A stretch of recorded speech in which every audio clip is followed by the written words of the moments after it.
Brasília é um monumento à modernidade. Um sonho de séculos que se tornou realidade pelas mãos de um dos políticos brasileiros mais carismáticos de todos os tempos, Juscelino Kubitschek de Oliveira. No ano de 1902, nasce Juscelino, de família pobre, em Diamantina, Minas Gerais. Adolescente, estuda num seminário. Mais tarde, se emprega como telegrafista, profissão que exerce até se formar médico em Belo Horizonte, no ano de 1927.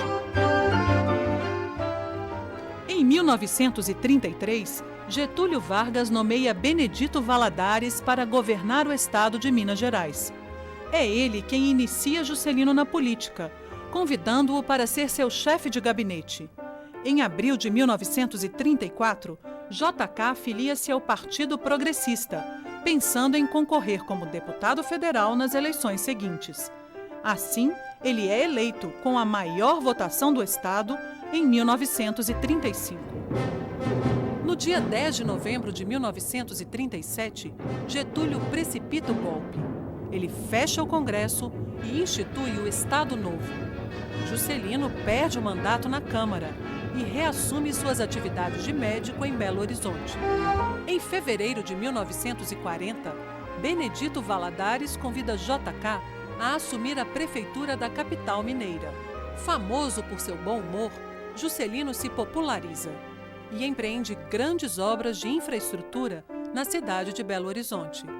Amplia redes de água e esgoto, abre avenidas e constrói o conjunto arquitetônico da Pampulha, projeto de Oscar Niemeyer.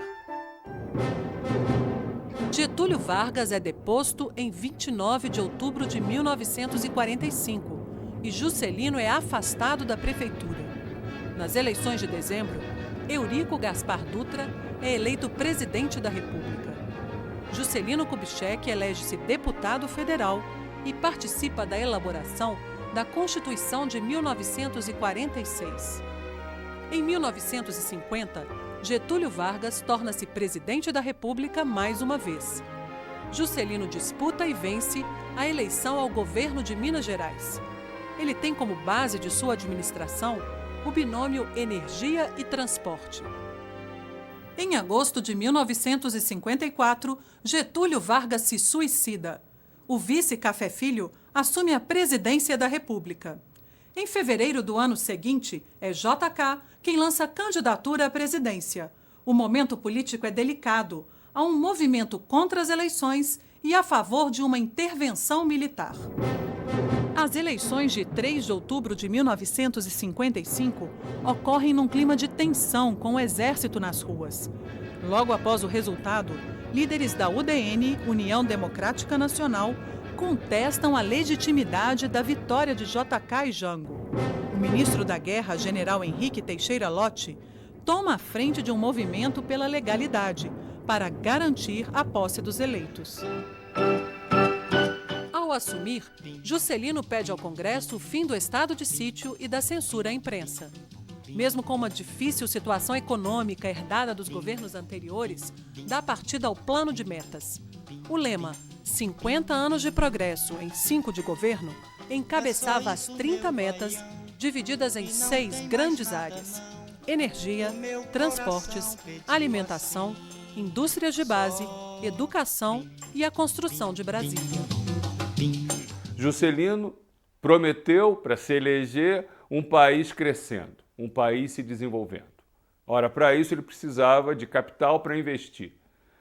Os limitantes da poupança nacional, do capital privado nacional naquele momento, fizeram com que ele procurasse o capital estrangeiro. Ele coloca na mão do capital estrangeiro o setor dinâmico, um dos setores dinâmicos do seu crescimento, o setor automobilístico.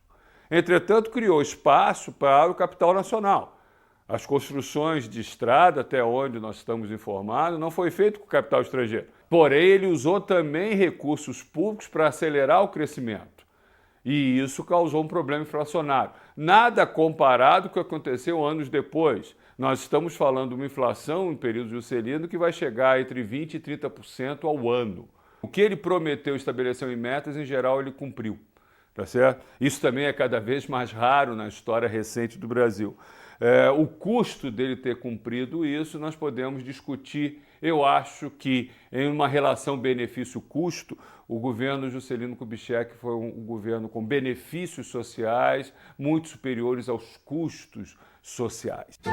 Em abril de 1956, JK assina o projeto de lei que propõe a transferência da capital do Brasil, aprovado pelo Congresso Nacional, mesmo com forte oposição da UDN.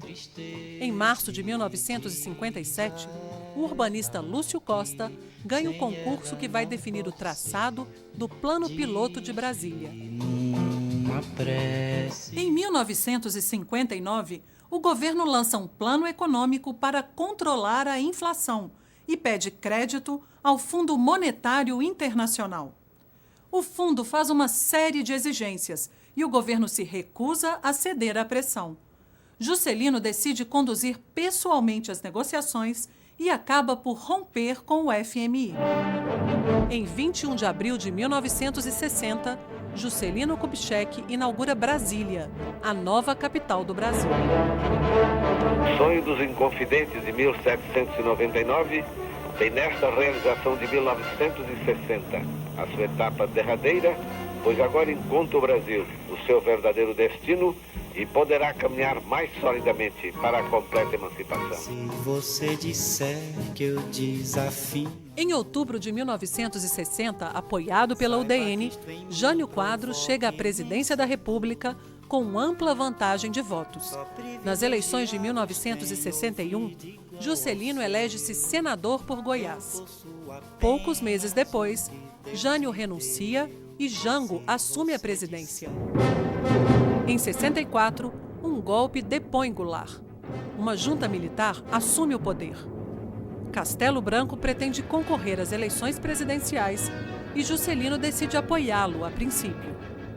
Porém, com a promulgação do Ato Institucional número 1, JK entra na lista de parlamentares ameaçados de cassação. 2 meses depois, ele perde o mandato e os direitos políticos por 10 anos. Juscelino parte para um exílio voluntário na Europa. As pessoas de bom senso o que queriam?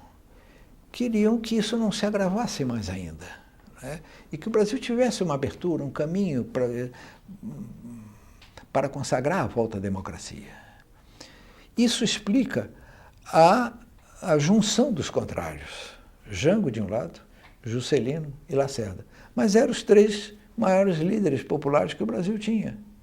Por que não juntar forças? Mesmo que tivessem sido inimigos, eles agora tinham um inimigo comum, que era a ditadura, né? Todos eles foram vítimas da ditadura, né? Da perseguição, tudo.